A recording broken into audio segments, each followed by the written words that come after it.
Well, hello, everybody, and welcome back to the All Saints podcast. I can't tell you how excited I am about this week's podcast. I had the opportunity to go and visit Delana Brooks at the Pregnancy Help Center of Fort Worth. Delana is the director of the Pregnancy Help Center. She's got a whole bunch of staff there, mostly volunteers, including a fairly large and growing number of volunteers from All Saints. So some of you, you know who you are. I'd love to talk with you at some point, maybe even on this podcast, about the work that you found it possible to do there. But it's a truly wonderful ministry. I've known a little bit about it, of course, for a few years, certainly ever since I came here in 2020 and also before that. But really, just going there and seeing what they're doing was quite extraordinary. And hearing Delana talk about what they're doing was a real eye-opener. So what I've got for you today is an interview that I recorded with Delana Brooks, and I am very, very sure you'll find that really illuminating. We touch on all kinds of different things, the work they do, some thoughts on kind of the strategy, how the work of the Pregnancy Help Center fits into a broader movement from the church's perspective, seeking to spread justice in the world around us, in a world where we see the injustice and wickedness of abortion. How do we actually effectively engage in such a way that we're not just protesting, but we're actually likely to help the situation and bring about biblical justice? There's also one extra thing. We got to the end of the interview and Delana said, I forgot something. I forgot to say something, which was she wanted to send a special message to the congregation, you guys, at All Saints. And I just thought, we can't really go back and redo the interview. So I just clicked my recorder on again and said, off you go, go ahead. So she's got a particular message, actually a message of thanks to the congregation at All Saints I'll let her explain in her own words. So what you're about to hear, first, it will be Delana's message, a particular message to folks at All Saints. And then you'll cut straight to the interview with me talking with Delana about the work of the Pregnancy Help Center of Fort Worth. One final comment: if this is something that prompts within you the thought, I'd love to help, I'd love to serve, I'd love to support, there are all kinds of ways in which you could do all those three things. If you want to support financially, please just let me know or just get in touch with them directly. There are actually fundraising events. There's a fundraising event at the beginning of November, and there are other regular fundraising opportunities, but they'd never turn away donations. They survive entirely on donations. And of course, it may be that you feel the sense of maybe you could actually help personally as a volunteer. And there are other volunteers in the church at All Saints, and I encourage you to give me a shout, and I can introduce you to one of them if you don't know who they are. Or maybe if you do know who they are, you could just talk to them personally. But anyway, I'm very sure you'll find this a very illuminating, quite stirring interview. I really enjoyed talking with Delana, and it's just mind-blowing what the Lord is doing through them up there at the Pregnancy Help Center of Fort Worth. And so without further ado, I give you Delana Brooks, the director of the Fort Worth Pregnancy Help Center. God bless, and bye for now. Okay, I just want to thank you and your wonderful church. You guys have been such a blessing. Purchasing our ultrasound machine. It's a 3D ultrasound machine, and the number of lives that have been saved, unbelievable. I can't even begin to tell you. To see and hear the baby's heartbeat, that is one thing that every one of our clients, when she comes to our center, to be able to have the chance to see and hear her heartbeat. And it is so clear. It is so unbelievable. At 5.5 to 6 weeks, that heartbeat is strong. It is beating. We can see it clear and crisp. You see the arms, the legs, and that would not be possible if it were not for your church. And then the 3D, I don't know how many of you have seen a 3D ultrasound, but oh my goodness, the facial features to see everything. Yes. That woman is sitting there looking at that baby, knowing that is a baby, not a clump of cells, but a lovely baby. And it's the first time she's being introduced to her child, right, through that ultrasound machine. And so it was All Saints Presbyterian, your church, that just donated, and y'all have such a heart of love and giving. So, I mean, that's not the only things you guys have done. I mean, that was incredible as it was, right? But all the donations and the volunteers. We're just so grateful for you. So thank you for everything that you do and for all the love that you've shown. We are so grateful. Okay. Well, I'm here with Delana Brooks, who is the director of the Pregnancy Help Centre in Fort Worth. Is that your correct title? That Director? is, yes. Delana Brooks, thank you very much for having me to visit your facility today. As many of you will know, Delana is a passionate advocate for the unborn and for mothers of children who are unsure what to do. They become pregnant, they don't know what to do, and the Pregnancy Help Centre of Fort Worth, I think, would this be a fair description? It exists to help pregnant mums to choose life. Yes, absolutely. Tell us a little bit about, well, I'd love to hear your personal story first, then perhaps we can get on to what the Pregnancy Help Centre does. But tell us a little bit about yourself, because you have a really remarkable story, your life. It'd be worth us hearing a bit about that, if you wouldn't mind. Yes, no, I don't mind. So this is more than a job. I love this ministry. I love this role that I've been blessed to lead the center. But it really started back when I was adopted. So my parents, my birth mother was pregnant with me, and she went to an abortionist to have an abortion. My father went with her. So they found a doctor. It was before Roe v. Wade. It was 1970, so it was a few years before it was legalized. But they found a doctor willing to do the abortion. And they went, paid the money, had it done. And something went terribly wrong for the doctor that day, but terribly right for me. I lived. And then I was placed for adoption. In a loving home with 4 brothers. My parents had 4 biological boys, and then they adopted me. Just crazy. They went to several adoption agencies that laughed at them and said, "You have 4. Why are you coming for more?" Right?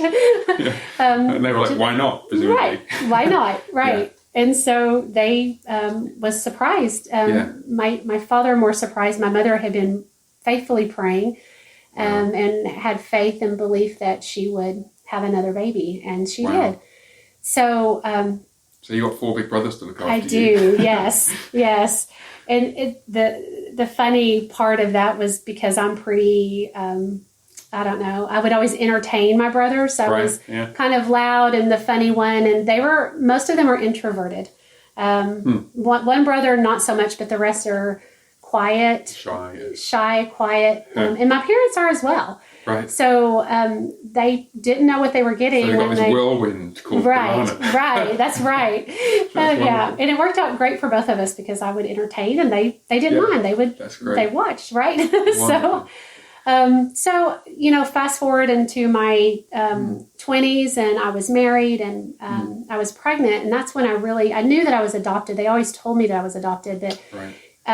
Just going through that pregnancy myself and having my son really caused me to think about my biological mother and what she had gone through. I didn't know the story. I didn't know that she had the abortion. I didn't know. Told you that.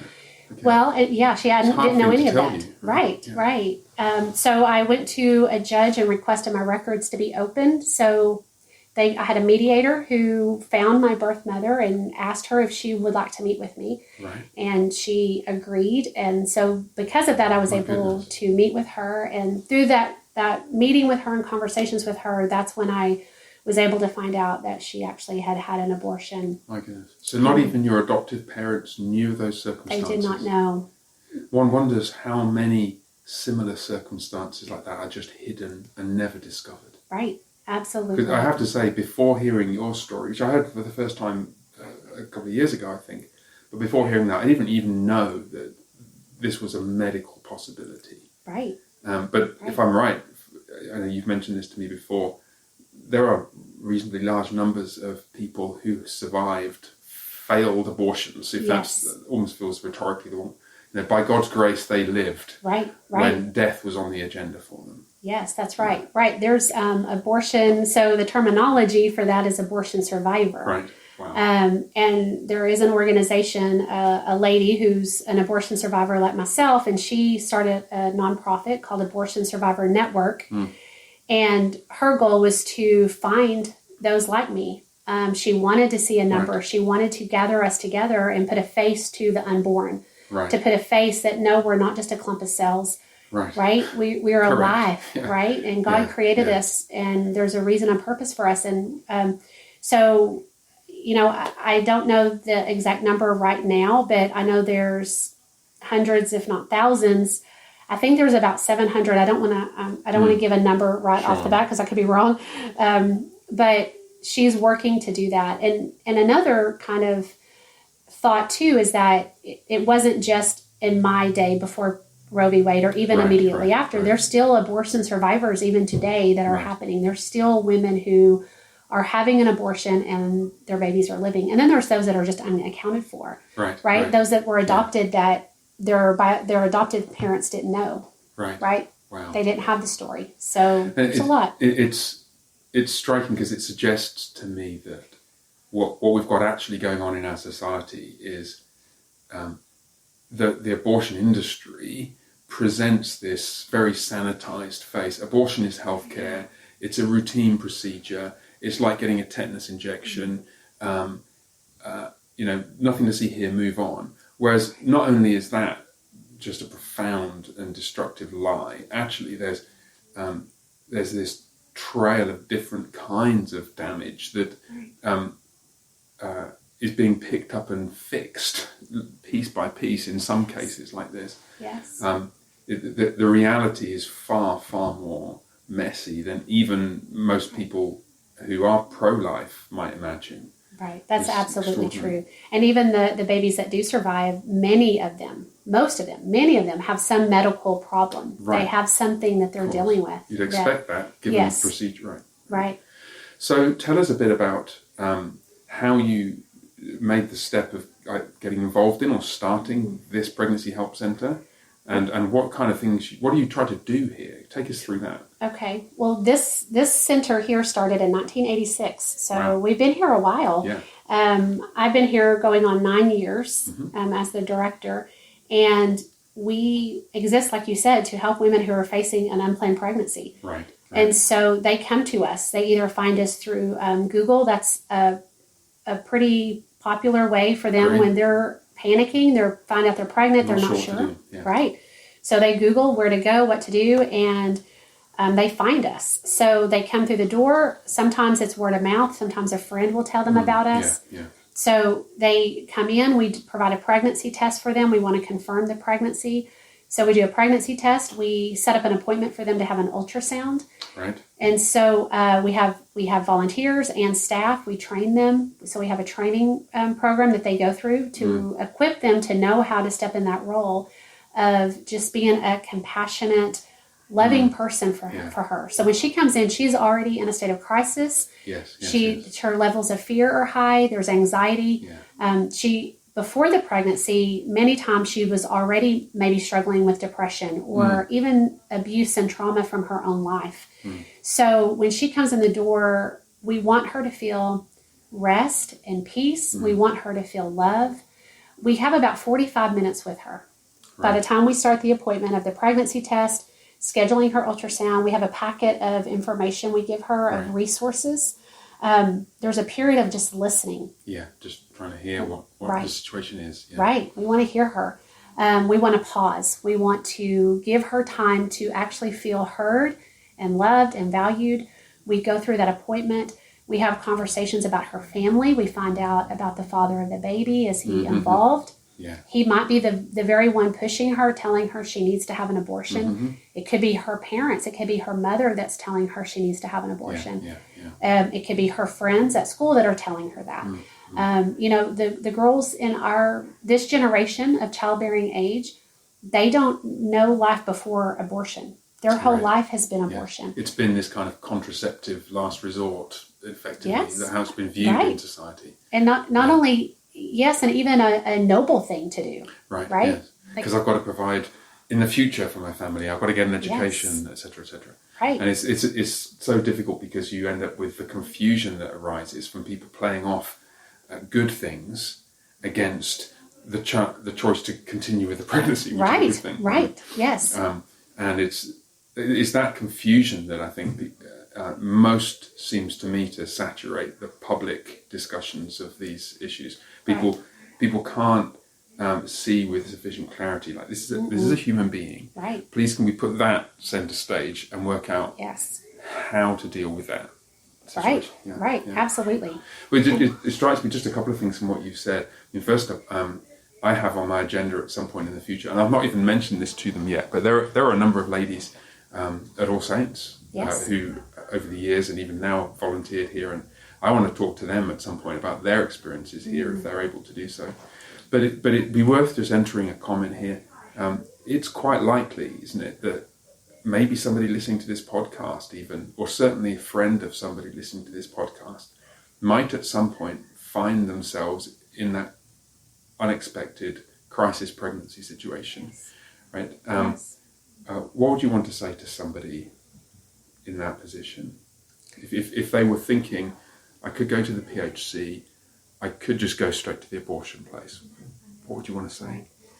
I would want to say, please come to us first, because for one thing, when women come to us, we care for them in such a deep way that I think it's even it's surprising to even them. Right.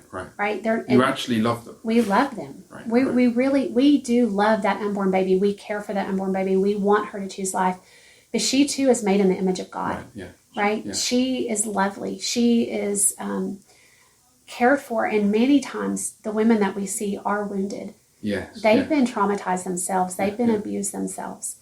And we want them to feel that. When you go to an abortion clinic, it's about money, right? They have it's a money driven, right? It's money driven, and they really truly will not. It's the irony in that is because they will tout, we're pro-choice and a woman needs to have a right, but in reality, there's no options given to them when they go to the abortion clinic. It's as though they're treating her as though she's already made the choice by going there. Yes, and I've had women come here after they went there. And they said, I wanted to go to hear my options. And they wouldn't give me options. They gave them one option. One option was abortion. And when they realized that I really wanted other options, they didn't want to even have a conversation about adoption. Right. They didn't want to have a conversation about parenting. It was only abortion. Because they're not going to get, it's horrible to say, isn't it? But they're not going to get the however many $100 and something from the federal government, pre-Dobbs, I don't know what the situation is now, that they would get for the abortion if the woman chooses to keep the baby and put it up for adoption. Well, and actually, when they would go, depending on the clinic, depending on how well they worked with their Medicaid or things like that, many times the women didn't have Medicaid even set up. Right. So that when she went, they needed to have the money. We need the money now. And so they weren't, and there was kind of this push of, this abortion is from 3 weeks to 10 weeks. This is what we do, and this is what it costs. And then after 10 weeks or 12 weeks, it's going to cost this much. The bill will go up. Right. So they would even for a pregnancy test and an ultrasound, I mean, it was $100 just for an ultrasound for that. And for lots of people, that's just not money they have. They don't have that, right? So they can come here, get a free pregnancy test, get a free ultrasound. Now the laws have changed some since then, right? So, and that's something we can talk about later if you want to. But they're able to get, we have a packet of resources. We want to find out, where she's at, what help she does need. So we want to help her. We'll connect her with other resources in our community that are there to help her. And just one final thought, and then I want to hear you talk about the resources here, because I've seen them, they're just wonderful. But it strikes me as there's a really remarkable parallel between what you're doing and what pastors try and do in lots of contexts, where people come to us and they know they've made a mistake, right? They know they've made choices which are bad choices. A single girl aged 16 who's pregnant, she might be pregnant because she's just made some bad choices. In many cases, and the sense I get here is the sense that as a pastor, I'm trying to give people, I'm not here to make you feel guilty. Like, you feel guilty already. And there's no shame in coming and saying, I don't know what to do, please help. And actually, it's a real joy as a pastor, because you know that that's the first step somebody needs to take to get the shit on an even keel again. Yes. For somebody to come here and know there is no shame, there is no guilt. You already know that, you know the background, you know what's happened, Right. but there's nobody's going to be making you feel bad. We're here to help you. We love you. Yes. It's just so valuable. Yes. Yeah. Yes. There's no judgment. Right. We care for you. Yeah. We love you. There's no place for that. Right. That's wonderful. Right. Now talk to us about the actual facilities you have here, because that really, to my mind, puts love in action. I was walking around seeing this room full of. Well, you explain the room that you showed me with the tree on the wall. Just tell us what's in there. So that's a baby boutique, and we love it. It has on the left side, but left and right are filled with baby clothes, bottles, just all kinds of baby items, blankets, bibs, wipes, shampoos, lotions. Right. All the things you need. You need. Yes. That most people, let's be honest, praise God, most people listening to this who've had children will think, well, my husband bought those for my child, or my parents bought them for me, or my sister came around with a whole van load, or we had a baby shower and all my relatives and friends came. So the ladies who are coming here, they don't have that, right? They don't have that. No. As a matter of fact, last week we had a mom who chose life, and she came in with her baby, and she was so taken back. She asked, how much do these cost? And Jeanette, one of our staff here, said, it's free. And she broke down and started crying. Because nobody had ever offered her. No one had ever offered that. And she could not believe that we would give it to her for free. Right. And the similar, when we give Bibles to our clients as well, at some point towards the end of her appointment, we'll have a conversation about faith. We ask if we can pray with her. We will share scriptures with her. Yes, we present the gospel. We ask her permission. We ask if we have, if she will allow that for a conversation, and praise the Lord. Most of the time they say yes.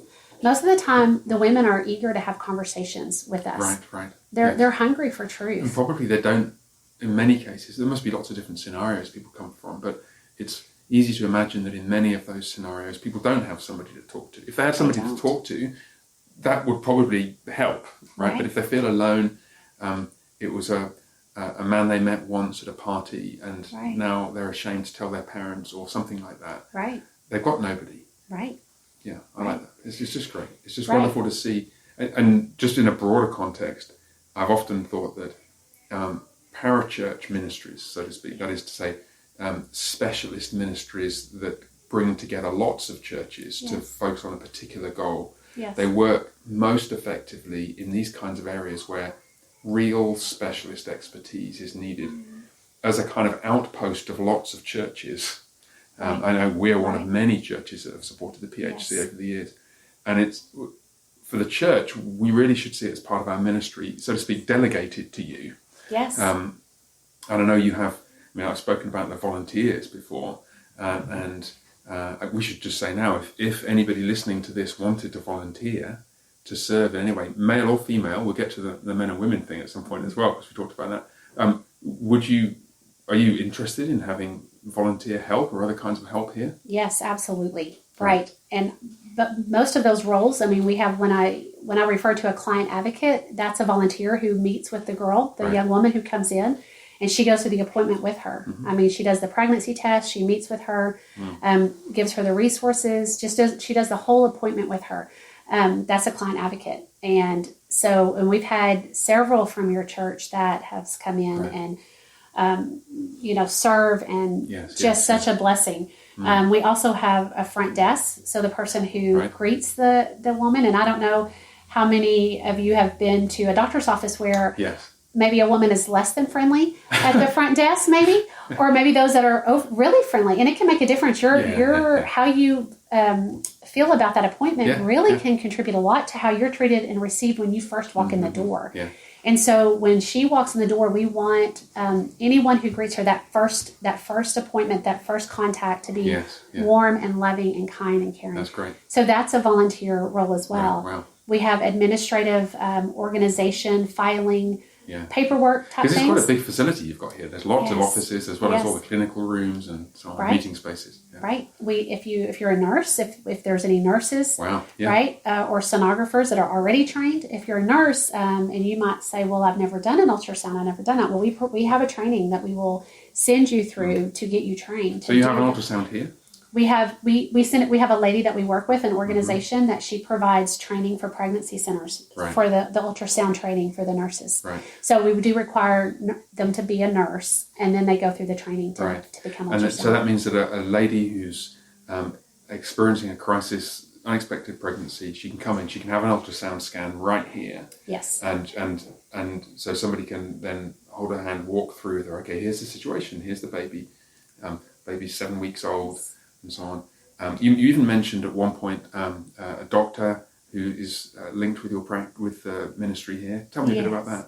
Dr. Zepeda, he's our medical director, and he's incredible. So he comes in typically on Thursdays. He comes in 1 day a week, and he looks over all the scans. He has trained our nurses personally. He's gone through and given his expertise one-on-one with our nurses. So even though they're trained, they've already gone through the ultrasound training, he still works with them and even gives them more one-on-one training to make sure everything is excellent. We want everything to be done.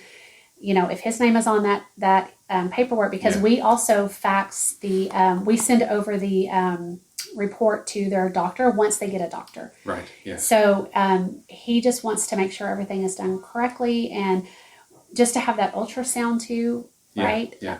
To be able to see the heartbeat, to see the baby, to see, because many times they themselves will feel it's not really developed. It's not a baby yet. Right. Right?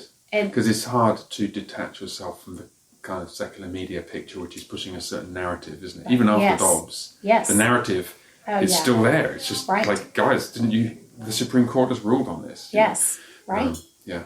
So for them to even, and as early as 6 weeks, even we've been able to even see and hear a heartbeat before 6 weeks. Before 6 weeks. Right. You've got some high-tech equipment here. Yes, we do. And it really puts the lie to this idea, and you do hear this in some of the more toxic parts of the media, where there are these slurs directed at pregnancy help centres, like it's not proper medical care, they don't have specialists, they don't know what they're doing.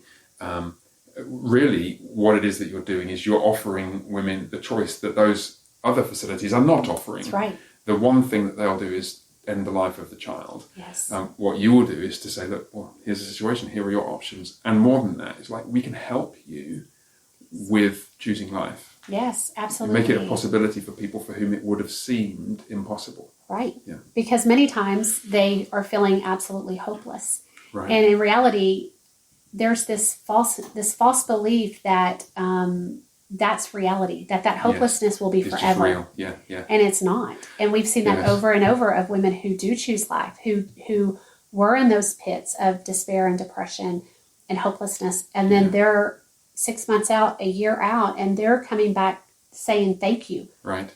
My life is not hopeless. My life was not over. Because they've got through that, the valley of the shadow. Yes. I can even remember that.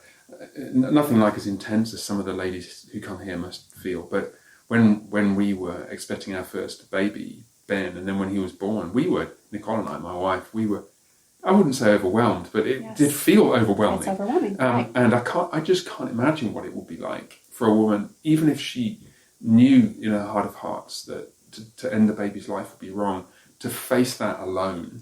So for her to have you guys and perhaps connections with other churches and to say, look, we can walk through this with you. We can show you how to be a great mum and to raise this baby as your own. Yes, absolutely. And they feel that. They really, truly feel that.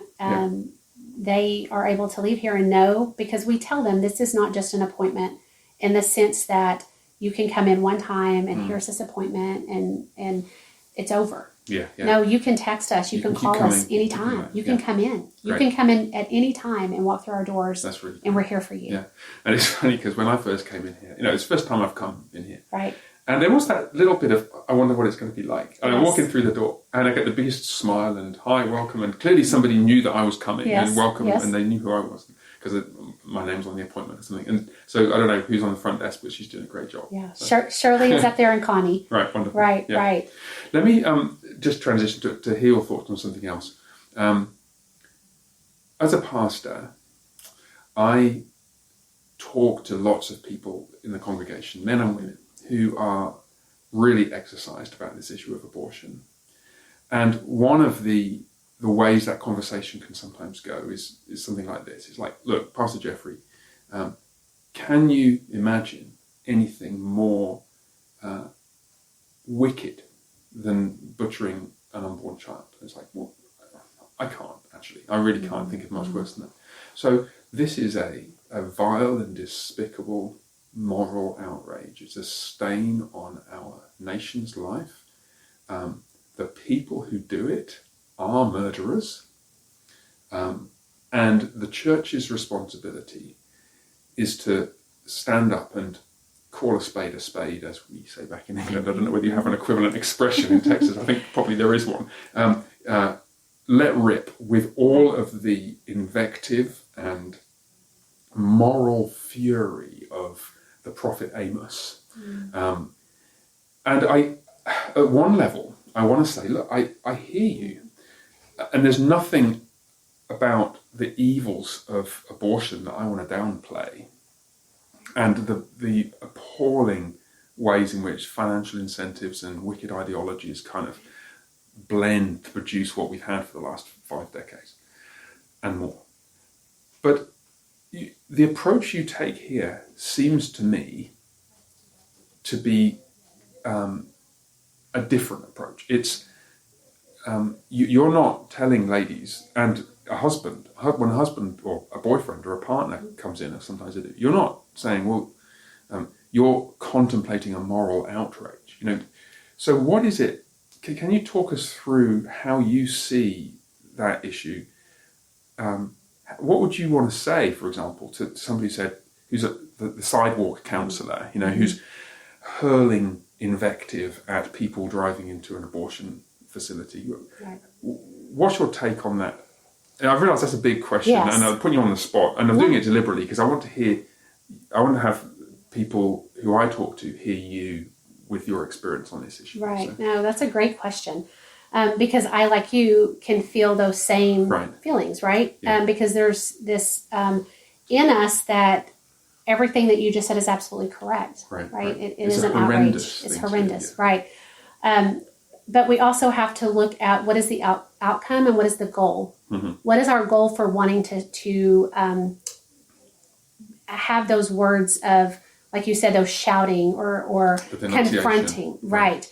What is the goal? Is it to make me feel better, right? Because I just spoke truth, and God would be proud of me and happy for me for speaking truth, and maybe that is a good thing, right? Because you don't want to speak lies, right? Right. Don't want to speak lies. You want to speak truth, and this is a horrendous thing. So I need to be vocal, and I need to. But the reality of it is, in that case, with that person that we're sitting in front of, that woman or that boyfriend, is the goal to save that baby's life. Right? His or her life. That's in that moment. We want that to be the outcome. We want her to choose life. Right. We want the boyfriend to choose life. We want them to make that choice for that child to be born. And when you're attacking someone, because that really is seen as an attack. Yes. Whether you meant it to be that way, or maybe you do mean it to be that way. That person is being perceived. It is being perceived as you are attacking me. So there's the defenses that go up. They're going to shut down. They're turning their ears off. They're not going to hear anything that you have to say. Right? It's a defensive mechanism of they're going to fight you. They're going to come back and argue with you. Or, how dare you? You don't know my situation. Which you don't. Right? You don't. You don't pay my bills. You don't know the life that I lead. You don't know the shoes that I wear. You don't know where I just came from. You don't know what tomorrow looks like for me. And yet you're sitting here telling me what to do. And it ends up becoming a fight. It can become a war of how are you judging me when you don't know me? And it ends up just becoming, it's not productive. That life of that child is, you might feel that everything that you're doing is going to result, the end result will end up, if I just say this one thing, then they'll choose life. And maybe you get the kind of 1 in 100 situation where somebody does turn around and you get, but it's interesting the point you made before we began this recording. The research evidence suggests that actually on balance, the confrontational approach isn't so good. That's it just right. doesn't It produce doesn't work. the outcomes. It does not. At the same level, even if it does work just occasionally, Right. doesn't produce the outcomes on the same level that the approach you're advocating does. Right, absolutely, and that is research. They have there's a pro-life organization that they started about the year that we started. Sorry about my phone lines ringing in the background. I didn't silence. You're a busy lady. Don't worry about it. Didn't silence my office phone. Yeah. That they have researched on why women choose abortion and what are the reasons and how can we approach them. What are the best tactics? What will work the best? Right. Yes. And that is for her to feel cared and heard and valued. Because if she can come in and feel that we care for her, we love her, as soon as she's talking and she starts to tell us her problems or the trials or the things that she's going through, if we just shut her down or dismiss her, then she will not hear or receive the words and the truth that we have to say about her unborn baby. Yeah. But if she can feel loved and cared and valued, they really care for me. Once she accepts and sees that we really care for her, then her walls go down. Perspective. Yes. We can see a shift in the consultation rooms. We can see a shift in her of this person really cares for me. So you see it almost like a change in demeanor during those. Yes. So what's intriguing about that, I mean, just thinking about it from trying to analyze that theologically, I think there's a distinction between declaring justice and bringing about justice. So declaring justice is state the truth in the way most calculated to clearly articulate it in a sea of lies. But bringing about justice is something slightly different. It has to do with outcomes. And you see this pastorally where, frankly, if I'm a pastor and I'm trying to help somebody to see that they should change their behavior, the way that I do it is not by banging their head on my desk a few times and just saying change and shouting in their ear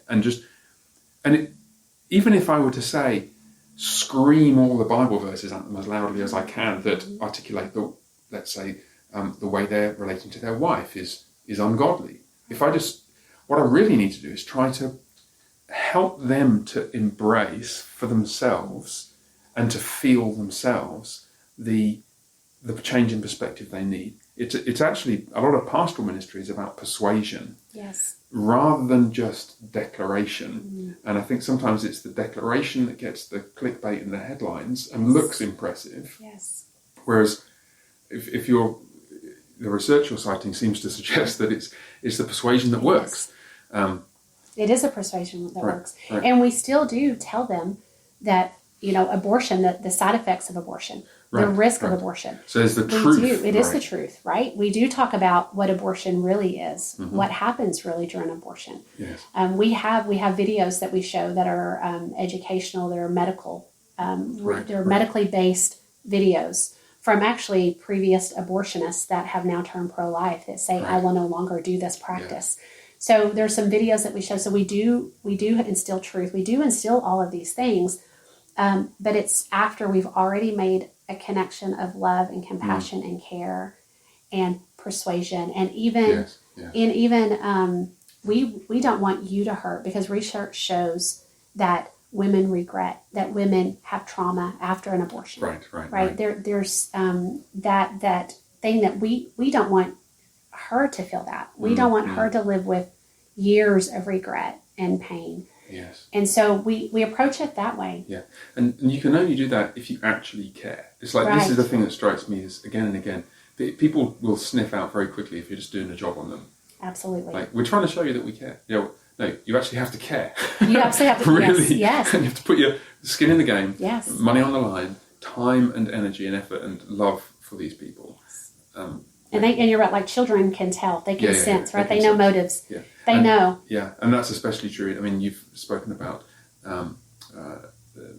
adoption and fostering, and we've had conversations on other occasions about people whose experience of foster care wasn't all that it ought to have been, and children grow up to adults deeply embittered and affected by that. And by contrast, children who are adopted in contexts or fostered in contexts where they're loved, they can tell. They know. Yes, they know. Yeah. I wonder as well if there is and just back to the issue about confronting the evils of our culture, it just somehow feels so overwhelming sometimes. People, they almost feel like they want to just scream. Right. It is. Every time I try and find words to describe some of the evils in our culture, abortion particularly, you just think, no, that's too weak. I need stronger words. And you get to a point where, and particularly I think for men, men not uniquely, but I think it's probably a temptation for men just to feel like a kind of headbutt to the face is the only approach here. And I noticed a while ago, somebody cited the prophet Amos and the Lord Jesus and a couple of other Old Testament prophets and said, look, this is how the Lord teaches us to use this vigorous language to denounce evil. And I said, yeah, but just notice, every single time, those righteous men are speaking to God's people. This isn't God showing us how to speak to the world. This is God speaking to us.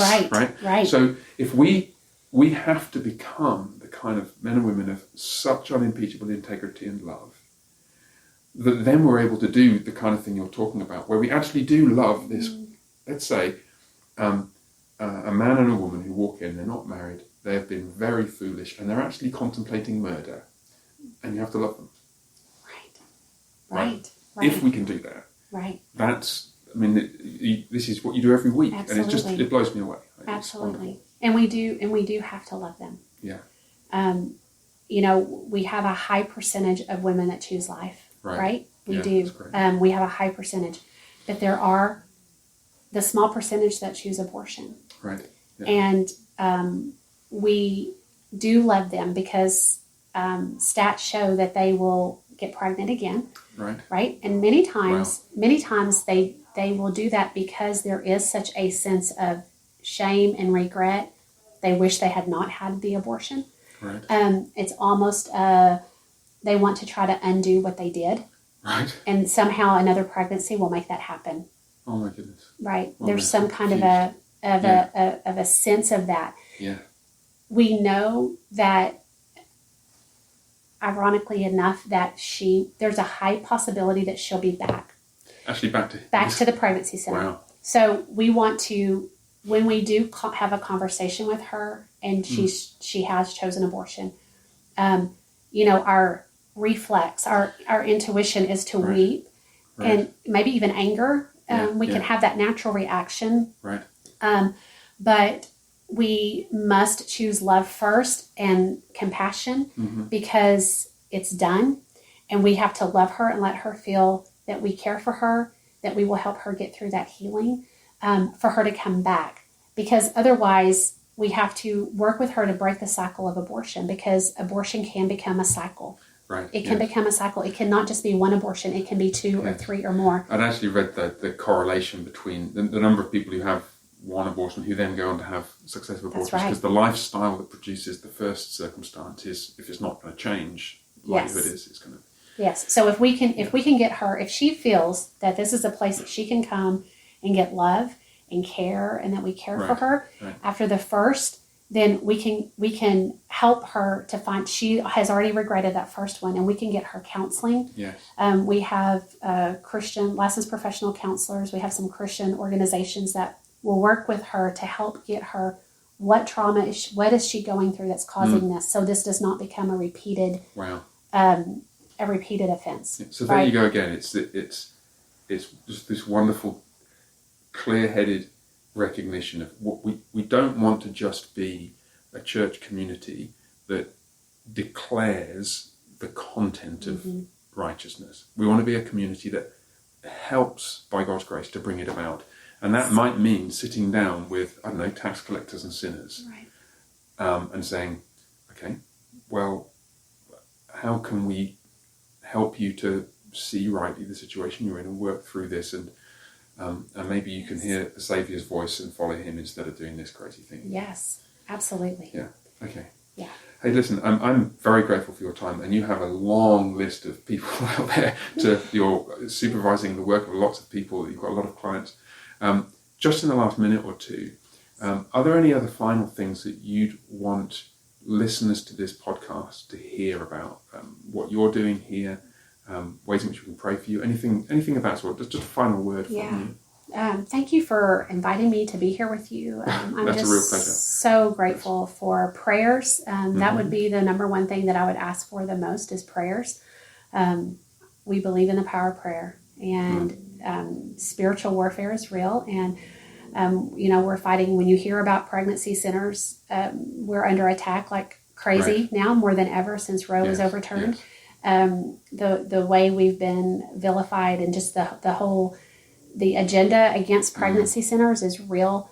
I don't live in fear, but we also want to be aware. We should pray for you to be protected. Right. Yes. I've noticed that actually, especially in the wake of Dobbs, that the kind of renewed assault by the abortion providers on institutions like yours. Yes. And the depiction of them in the mainstream media. As though you're the ones being disingenuous, right? Right. You're the ones actually giving the information and showing, hey, you got all these options. We can help you have the baby. We can help you raise the baby. We can find a man to talk with your husband. We can help you explore adoption and fostering. Like, here are a bunch of options. Right. We're the ones telling you the truth. Yes. And it's just wonderful. Yes. Right. And it's just it's flat out lies is what they say about us, right? It's the exact opposite of what you're doing, what we're doing. So in some ways we need to, pray for us. But then you had talked about men and women who have this zeal, the passion, the right? zeal. But then there's also the opposite of apathy, right? There's also people who don't even, they're not even connected to what's going on in that, right? And so my heart for them is to be engaged and even talk with their friends and their family about what that looks like and really what pregnancy centers do and how we really truly do help, because there is so many lies out in the media and social media, right? Like crazy. So even helping spread the word of what we do. If there's anyone who needs a pregnancy test or pregnancy services, right? It's for anyone. So even anyone in churches that they're not in that situation, but maybe they do need to come in and get an ultrasound. We're here for them as well. We're here for anyone. And, we're grateful. We do have an upcoming fundraiser event on November 3rd. And, I'd love for anyone who would love to come to that. It's a dinner and you would get to hear a wonderful speaker and just get more information about what's going on now. What are the laws looking like? What's life like now after Roe? So there's a lot of information, and it is a fundraising event as well. Well, that's wonderful. So, as it happens, both Pastor Neil and I, and our wives, his wife Denise, my wife Nicole, are going to be there. We received this invitation, and we thought, well, that's just really wonderful. And I'm going to try and get this podcast out as soon as we can. We've got a couple more in the pipeline, but this one I think we should get out soon. Oh, that'd be great. And, I will be looking forward to hearing more from you. I get your weekly prayer emails. People can sign up for that. We're going to include some information in the email that we send out to church members. If people wanted to volunteer to serve here, men or women in principle, I think probably it's the case from what you were saying that the most zealous men might need to just pause and think, and let's work through how this ministry works. But there's a lot of space for men to do great work, right? Counselling fathers and partners and husbands. And we'll be praying for you. Thank you. Thank you so much. Yes, and anyone can call me. Just call the pregnancy center, and I'd love to talk with them. Thank you, Delana. Thank you. I appreciate it.